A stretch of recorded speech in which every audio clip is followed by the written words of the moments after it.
Welcome to the NBA Triple Double Show powered by SportsMemo. I am your host, Ronald Cabang, also known as UCapper on SportsMemo.com and on Twitter at U_Capper. Before we get into the three games that we're going to be breaking down today, I do want to bring up some promos. We have a 7-day NBA package for just $49. You can use the promo code COURT7 to get that deal. That's COURT7 to get a 7-day NBA package from your favorite capper for just $49. And also, college basketball kicked off, and through November 13th, you can get a 7-day college basketball package from any capper over at sportsmemo.com for also only $49. Lastly, $2 Tuesday, Ross Benjamin and Tim Michaels, their $2 Tuesday packages are still available. They do kick off this weekend, so head over to sportsmemo.com after the show to snatch up some deals. I believe that COURT7 promo code, it will be scrolling along that bottom through the whole show. So just head over to sportsmemo.com. We always got deals coming up on specific days. So, just rock with us. A lot of winning cappers over there. You can see the leaderboard and all that stuff. So, yeah, man. With that said, let's bring in Jeff Michaels here. JM Sports in the building. Matt is not with us at the current moment. Maybe he'll pop up, maybe he won't. We'll see how it goes. But Jeff, how's everything going with you on the NBA side here? Good, yeah, I can't complain. We had a tough day on Monday, two losses, but we started off college basketball on a nice run too, and we've been hot in football. So looking forward, I got my eye on a couple NBA games today. So as soon as this show's over, I'll go have my premium plays up there. But we're looking to bounce back big. Yeah, another huge slate today because since there was no games yesterday, Monday had an off day. But always looking at the big picture, right? Still up on the season, double digit units. So, hopefully we just continue to get on the right track and just go upwards from here on out. We'll see how that goes. Hopefully, everyone that's rocking with us though on this show has been kind of looking at our leans and our plays and our best bets because the show has been doing pretty well itself. I know you've been on here a couple times as well. So, with that said, Jazz and Hawks is the first game up here. Jazz, we were just talking about this Jazz team right before the show. I mean, surprising everybody but themselves probably to start the season. 9-3 on a 3-game winning streak. They just beat the Lakers by 23 points. The Hawks are 7-3, also on a 3-game winning streak. They just handed the Bucks the first loss of the season. They beat them by 19, and they did it without Trey in the lineup. Jeff, how are you looking at this game here? Yeah, it does look like Trey is going to be back tonight. At least that's what the rumors seem to be circulating, and that's what the line seems to be making you think too. But yeah, you said it. The place that we thought was going to be Tank City going for that number 1 pick is now in control of the West. Obviously, it's early, but the Western playoffs would be going through Utah at this point if we ended the season today. And you mentioned it, the thing I was talking about before the show. There's only 4 teams in the league that rank in the top 10 in both offensive and defensive efficiency. And Utah is one of those teams to go along with Cleveland, Phoenix, and Toronto. So they've been hot on both sides of the ball. They've covered 6 straight games. They've won 5 in a row. And over the last 5 games, they're averaging 120 points, allowing just 108. And as a team, they're shooting nearly 50%. Including that, like you said, 139-point marker against the Lakers. They're 8-1 against the spread this season as a dog, and Atlanta was an underdog in that game against Milwaukee, obviously. They're just 11-23 in recent years off an upset win as that underdog. Utah is 5-2 on the road this season as well, or against the spread, 5-2 against the spread on the road this season. But all 3 of their straight-up losses have came away from home this year. But you're looking at a Utah team that's just different. They have 6 players averaging double-digit points, so they have some depth. And Lauri Markkanen is, unless you're a Bulls fan from a couple years ago, or maybe like myself as a Cleveland fan the last few years, it isn't exactly a name that always stands out, but he's playing on a different level. He's got 5 double-doubles this year already. That's as many as he had in the last 2 seasons already, and we're only 12 games in. Atlanta, like I said, looks like they're getting Trae Young back, but they showed that they could bounce back. Not only was that an impressive 19-point win against the Bucks, but they were down 11 points in the first quarter. Obviously, that's a lot of time to come back, but coming back from an 11-point deficit at any time against an undefeated Bucks team is impressive. They've now, like you mentioned, won and covered 3 straight games, and Atlanta's held all 3 of those opponents under 44% shooting, posting a 4-1 straight up record at home. They're 3-1-1 against the spread at home this year. So, I think that this is going to be an exciting game. I think Atlanta's coming in with a little bit more momentum. Obviously Utah had a big game against the Lakers, but that upset 19-point win, I think, takes the bait. And they could be in for a good matchup because the only position that Utah has struggled to defend is the point guard. So that could be an opportunity for Trae Young too, in his game back too. Yeah, I mean, I think you pointed at a pretty important stat there, that Utah has multiple double-digit scorers on their team. I think, you look at Will Hardy, who comes from the Pop coaching tree, and then you look at guys like Taylor Jenkins from the Grizzlies, who also comes from that tree. Like, they bring out the best from all of their players. I mean, Grizzlies last year, they had like 7 players close to double digits or above double digit scoring. And that type of team, those types of team and chemistry, they just that's just winning basketball, in my opinion. That's what they're doing here. I know we talked about how we felt like Jazz was going to be one of the teams that was going to be tanking for Victor, but I mean, in this case, I think we got to start giving them some respect, especially from the betting market.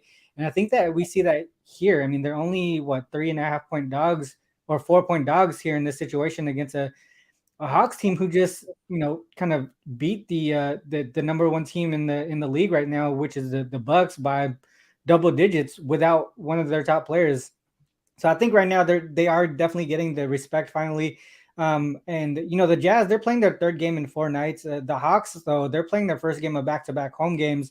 They face the Sixers tomorrow. To me, I think this is somewhat of a sort of like a conference sandwich spot. They face the Bucks, a key conference opponent, and then now they face a Western Conference team who some teams probably are still kind of overlooking at this point. I know, like you mentioned, it's still early in the season, but they really showed a lot as far as being a winning team, a winning organization. Then they face another key conference opponent in the Sixers tomorrow. So I know Trae missed the last game. He's sort of like a game time decision tonight, but there's a part of me that says Trae sits tonight and plays the more important game tomorrow, which is the conference game, or he could play both. I don't know.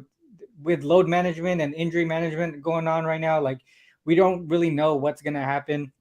I know I saw the line go from 3.5 to 4. So it could be Trae end up playing tonight, but I think the letdown, the sandwich spot here is pretty strong to fade the Hawks tonight. I think the Jazz get it done here, even though they're on a 3rd game in 4 nights. I also look towards the under here. I know the Hawks play a faster pace, but both teams are in the top 10 in defensive rating. So this could be a defensive battle tonight between these 2 teams here. Next up, we got the Pelicans and Bulls. Pelicans 5-5. They were one of the teams that kind of had a hot start. A lot of teams were like, oh, these guys are going to be top of the pack in the West, but they kind of cooled down. They lost two straight games, lost a heartbreaker to the Blazers, another surprising team, similar to how the Jazz have been. And then they lost outright to the Pacers, which was surprising. The Bulls are 6-6, coming off a double-digit win over the Raptors. The Raptors were without Siakam, and this is their 3rd game in 4 nights too. So could see some tired legs on their side. How are you looking at this one, Jeff? Yeah, I still think that this Pelicans team is pretty impressive, especially in comparison to, like you said, what some people may have thought. Because even in those back-to-back losses, which is the first time this season that they've lost back-to-back games, they put up 120 plus points in both games. And in the last one against Indiana, Zion and Brandon Ingram both scored 20 plus points. So offensively, they've been getting the job done, but even more than just those 2 straight games they've lost, they failed to cover 4 straight. But they have to be, I think this has to be a little bit of a look ahead spot for the Pelicans too, because they finally get to start a home stretch here for a little bit. They've played 8 of their first 11 games this season on the road. And after this one, they finally get a 6-game homestand from here on out. They're just 3-4 straight up against the spread on the road this year, despite actually averaging more points offensively.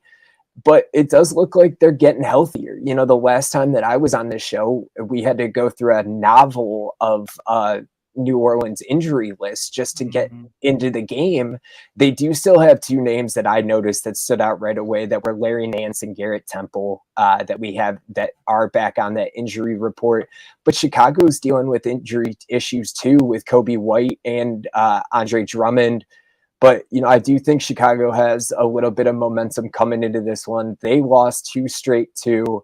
But after that, on Monday, they beat Toronto in the second game of a back-to-back against the Raptors. And they held them to just 97 points on Monday. And as I mentioned, that Toronto team is one of the 2 that is actually in the top 10 on both sides of the ball in terms of efficiency. So holding them to 97 points is an achievement, I think, in that game. And the Bulls managed to shoot better than 50% in 2 out of the last 3 games, even though they're just 1-2 straight up over the last 3 and just 1-1 in those 2 games shooting at that level. They have been able to get the shot up, but I think the issue that comes into play with this one is the turnovers. Bulls have lost 17 or more turnovers in 5 out of the last 6 games, including 4 straight. And they take on this New Orleans team that has forced 17 or more turnovers in 3 out of the last 4 games too. Chicago's won and covered 3 of the last 4 meetings between these 2 teams over the last 2 seasons, but they've won and covered both games on their home court. And they're 4-2 this year at home, but their defense has really even played better on their home court for Chicago. They haven't relied as much on that offense. And, one big thing that I did notice too, we talked about load management, injury management, and Zach LaVine is a big name that has been mentioned in that. Doesn't look like tonight's going to be an issue, but they're just 1-3 on the season without LaVine. They're 5-3 with him. So, you almost have to look at this team as 2 completely different teams when he is and isn't on the court. You got a winning record with him, and you only have 1 win without him, 25% winning percentage. So having LaVine off the court or on the court is a big difference in this one. And I do find myself, I like this Pelicans team, but I do find myself leaning with the Bulls in this one, coming off of that win, that defensive showing, and getting a day off after that in a positive mindset, I think is a big thing coming back into today too. Yeah, that's a good point. I did just look at the injury report, and it looks like Drummond will be playing. He got taken off of the injury report, and I don't see Zach LaVine, but I get your point with him with the load management and all that stuff here. On the Pelican side, we see Larry Nance. He is a game time decision, and I think he is a key part to that second unit. I think he's like one of those glue guys on the second unit who does a lot of things that don't show up on the box scores, but plays winning basketball. And he talked about it in one of his interviews that he finally found a home that kind of fits his role of how he needs to be successful on the basketball court. So definitely important to see where if he's able to play, especially in this type of playoff atmosphere type game between between the Bulls and the Pelicans here. The Pelicans, they are playing the first leg of back-to-back road to home games, which is a tough spot. So they're also looking ahead to the Blazers, who we mentioned is sort of one of those surprise teams. But I was listening to the post-game presser after the Pacers lost, and it really sounded like they overlooked the Pacers that game, and they just let that game get away from them. There was a lack of preparation, a lack of effort in that game. Those were the words from Coach Green there, and it primarily showed on the defensive side of the ball. I think prior to that game, I was looking at the defensive rating with and without BI, because we were just talking about how there was a whole bunch of injuries that happened. There was like a rotating lineup with that Pelican squad where they had that little losing streak or a streak of bad play, and Ingram really affects that defensive side of the ball in a good way when he's not on the court. I think it was maybe like about 15 points less defensive rating than when he's on the court. So his length and presence just shows up on the defensive side of the ball. I know they overlooked the Pacers in that last game, gave up a lot of points there, but I think they get back to playing some strong defense in this one. I think it's just a defensive battle between two defensive caliber playoff caliber teams. But the Bulls, they are on the third game of 4 nights too, so I can see some tired legs on that side. I think overall the Pelicans are the more well-rounded offense, so I would probably give them the nod on the side, but I would lean more towards the under in this one than playing the side there. Any thoughts on the total? Yeah, I think you're right. I think that the defensive aspect is the standout, and I think all the question marks. I think a lot of these tired leg teams you see looking, you're looking towards the under with the overworked aspect, and even with just potentially 2 injuries, it's a big difference because who really comes off that bench to make a presence in New Orleans if Brandon Ingram and Zion sit. So I think we see a massive swing between the first team and the second team kind of, ideas after the rotation. So, yeah, I think this is a good spot to look towards the under too. Yeah, I was looking. So I was looking before the game. Before the show, how teams do in a specific spot, and it's when they play back-to-back games, then they have 1 day of rest, and then they play tonight. And in that specific situation, the under is 29-12 in those games. So it's this rest disadvantage is definitely something to look at so far this season towards the under, and it fits a lot of games today, which is this game here and also the next game, the Lakers Clippers. Lakers are 2-8 to start the season. They're on a 3-game losing streak. All 3 games were lost by double digits as well. AD and LeBron are likely to play. Lonnie Walker is questionable. Schroeder and Thomas Bryant are out. On the Clipper side, it's just Kawhi that's out. They're 6-5 coming off a hard-fought win over the Cavs. How are you looking at this one here? Yeah, second meeting already, second battle of LA in this season already. But I think even in just the week or so that it was between these 2 games, you really are looking at 2 different teams already. We thought for a second there that the Lakers looks like they may have been getting back into the swing of things a little bit. They won back-to-back games and covered against Denver and then the Pelicans. But now they're back on a 3-game losing streak. They lost 2 to Utah and actually 1 to Cleveland. And Utah shot over 50% in both of those games. But Monday was the first game of the season that the Lakers played without LeBron. He sat out on Monday, so that could have had a little bit of an effect in that one. But this Lakers team is just 5-16 against the spread on the road after 2 or more consecutive losses in the last 3 years. And so far this season, they haven't won a road game yet, straight up or against the spread. Their offense is posting just 106.5 points per game, and their defense is allowing nearly 121 points on the road this season. Although, not thinking about it now, I wonder if you can truly justify this game as a road game playing in LA. But in terms of the splits, that's where they're looking. They haven't won a game away from home this season. They also haven't won a game against the division in their 2 chances thus far. But in the last 5 games, you see a Lakers offense that's posting nearly 115 points per game, which may not be better than some teams in the league, but that's a huge increase from where they were at earlier in the year.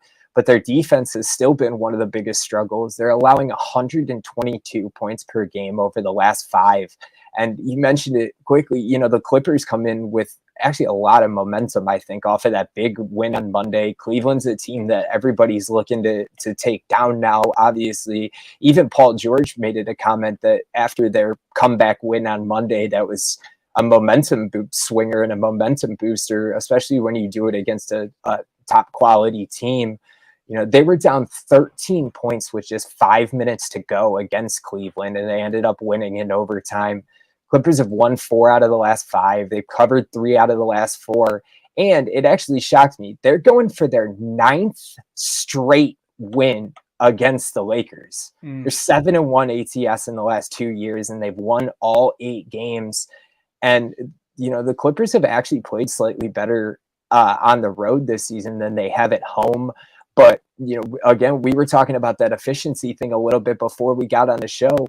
The Clippers both these teams are near or actually at the bottom of the list in offensive efficiency, but the Clippers have climbed all the way up to 5th in defensive efficiency. So if they get their job done, it's been on that defensive side, which may not have to work too hard depending on what side of that Lakers offense shows up tonight. So I am leaning Clippers in this one, but I always love watching the Battle of LA.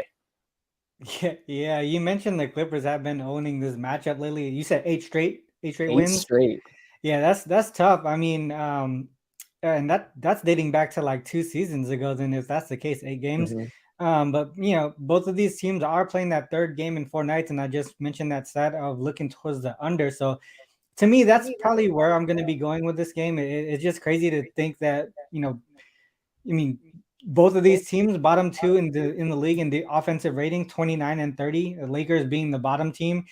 The Clippers are playing strong defense though, like you mentioned. I think they're top 5 in defensive rating so far this season. The Lakers were actually playing a pretty strong defense to start the season, but have fallen off recently. I was listening to one of Coach Ham's interviews recently, and he mentioned that they found they found an offensive rhythm with Westbrook going to the bench, right? That second unit finally has some rhythm with them offensively, but the defense has been lacking ever since that has happened. And I think they want to get back to focusing on playing strong defense again.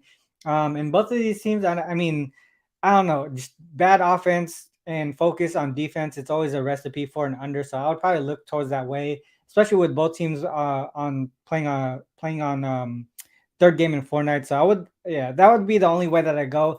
I know I rock with like systems and trends and stuff like that. And a lot of things are pulling the Lakers. But last time that happened, it backfired. So I probably want to sit back on this one and just watch the total. I agree with the line though. I think it was at like 4.5 or 5 last night when I saw it, and now it's at -2.5. Yeah, I agree with the line movement. I just don't know if I could put my money on it. I would just look towards the under there. Any thoughts on the total?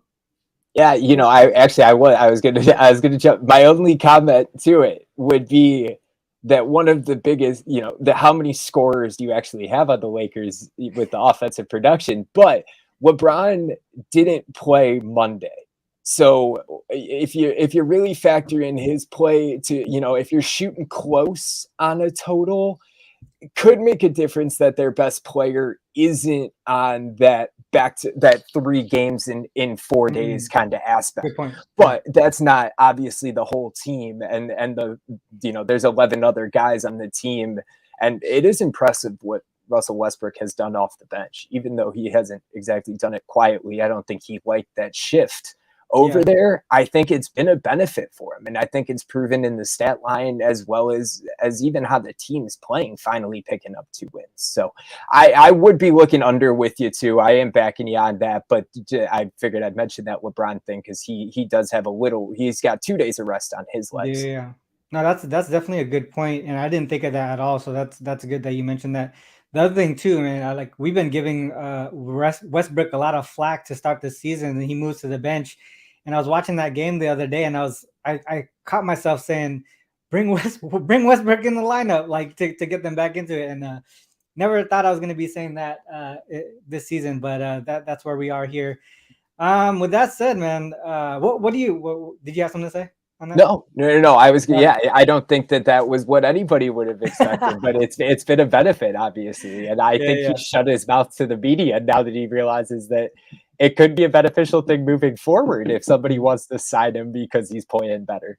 Yeah, it was just the whole thing for me was just the balance of that starting lineup. Like just putting Pat Bev and Westbrook in the same lineup was a problem for me. And it just some people just knew it wasn't going to work out. Someone just had to accept the fact that someone's going to come off the bench, and Russ has done that. So good on them, but I don't know if it's going to turn their season around.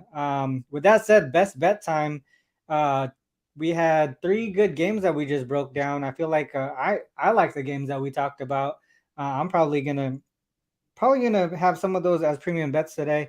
We'll see. But what is your best bet for the show today?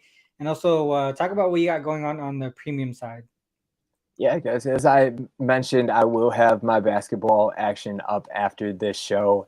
NBA, we're getting back into it. I got a couple ones that I got my eye on. We did start with a winning record in college basketball.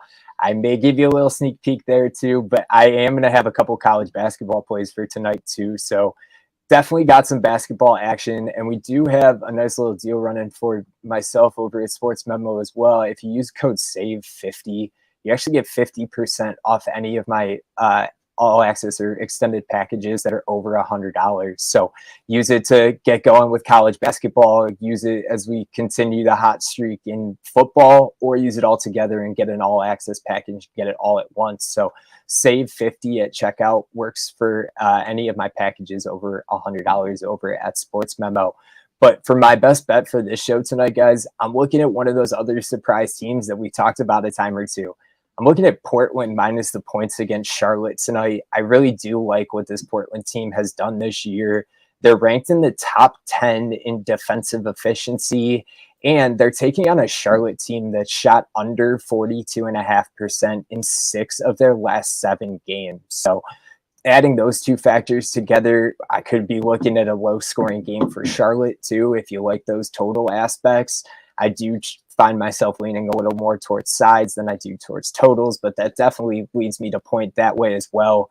Portland's 4-1 straight up and against the spread on the road this season. And their defense that ranks in the top 10 has been even better on the road. They're holding teams just over 105 points per game. And I do like Nurkic to have a big one tonight too. He is, I believe right now, listed as questionable. It does look like he's going to play. That is not official yet. Hence the reason I didn't use a PRA on him. But Charlotte as a team ranks in the bottom 5 in points, rebounds, and assists allowed to the center position this year. And Charlotte's just been on a bad streak. They're 1-7 in their last 8 games. They're 1-6 against the spread in the last 7. And they're just 1-4 straight up and against the spread at home this year. And they're putting up under 107 points per game. But in the last 5 alone, Charlotte as a team is averaging 97.8 points per game, under 100 points per game over the last 5. So going up against a defensive team like this, I don't see it going very well for Charlotte. But I did say I'm going to give you a little sneak. I like Youngstown State tonight too. 57% from the field in their opener, 50% from deep. And they out-rebounded Canisius by 18 points. They got firepower back. They clicked in the opening game, which isn't something you normally do in college basketball. And they get to come home for their home opener in tonight's game, too. So best bet for the show, guys, Portland minus that 4.5. But little sneak peek while you go over to the site and use that college basketball promo that we got going on. I am leaning Youngstown State, too. So there's a free one for you. Yeah, I like that play a lot, and I love the fact that you can bring in some college basketball into the show. I think I mean, all of us over at Sports Memo, we're all pretty well rounded. I know some of us do like multiple sports, and this is the season to get the all access package because all the major sports are going off right now, other than baseball, NFL, college football, college basketball, NBA, hockey. I don't do hockey. I don't know if you do hockey, but a lot of the major U.S. sports are going off right now. So all access packages are the way to go. And that 50% off $100 package is actually a pretty good deal. I might need to get one set up for myself as well. With that said, my best bet is something that we talked about earlier today, the Jazz and the Hawks. I think the Jazz are finally getting some respect here. I do think that whether or not Trey plays or doesn't play, for the Hawks, they're in a pretty bit of a bad spot, the letdown and the sandwich spot between two key conference opponents, the Bucks and the Sixers here. I think the Jazz, they're just coached well. They're prepped every single game. So in my opinion, I think they're, obviously still underrated, and teams are still probably overlooking these guys. So the Jazz, to me, I think they're getting it done with us. Great coaching, the depth aspect. You mentioned earlier the 6 to 7 players averaging close to double digits or above double digits, and that's a key component in the NBA now. You're seeing teams with the top 3 players not really getting the wins that are needed to on the records, right? But you see a team that's 9-3 here with the Jazz, you see a team like the Blazers who have a lot of depth as well, getting it done. Sort of like a recipe of the Grizzlies from last season as well. A lot of these top tier teams with heavy top name players are just not getting done right now. I think the Jazz will continue to shock people. I know this is a travel spot here for the Jazz, but I think they're just playing really well right now. Their chemistry is on point, and I just don't want to step in front of them. I've been doing that pretty much. I mean, a lot of people have probably been stepping in front of them this season so far, waiting for them to kind of have their downfall like the Spurs have. But I think they might be. I wouldn't say the real deal. I still don't think they're the best team in the league or in the Western Conference, but they definitely got my respect now, and I think they get it done here against the Hawks. Jazz +4 will be the way that I go. I did give it out to clients last night, so that's the way that I'm going to go on that one. As far as on the premium side, I do have 3 current NBA plays up right now, 1 college football play tonight, and then I think I really want to kind of bring in more NBA plays tonight. There's so many to like on the board. Like I mentioned earlier, the rest disadvantage spot here, the tired legs on the back-to-back rest day, and then a game tonight. A lot of things trending towards the under in those spots, and then if you go a little bit deeper, some advantage for the favorites and disadvantage for the dogs as well. So I don't know, lots of like on the NBA board tonight. We'll see if how many games make it to the premium side. With that said, Jeff, shout out to you for rocking with me the whole show. Unfortunately, we didn't get Matt in here, but I think we did a great job. Any last words before we cut out? Yeah, it's a pleasure to have me. Pleasure being here. And I will say, I was going to say about the Jazz earlier. The last thing I'll throw in there, that double-digit point aspect is huge for the long term too. We see how injuries have affected teams. You can think about next man up mentality, and they really could be right there with somebody coming off the bench that's still averaging double-digit points. So I think Utah, you're right. I think I'll close it out with that. Utah, somebody to keep an eye on. Oh, Mitch just mentioned Giannis is ruled out, and I think Drew is out as well for the Bucks. So that's some good information there. I was actually looking towards the Bucks in that game without Drew, but if both of them are out, don't know if I could do it. We'll see how that goes. But shout out to the chat there. Hopefully you guys, got some good information from both myself and Jeff. Next time we see you guys will be on Friday. Good luck with all your action till then. Peace.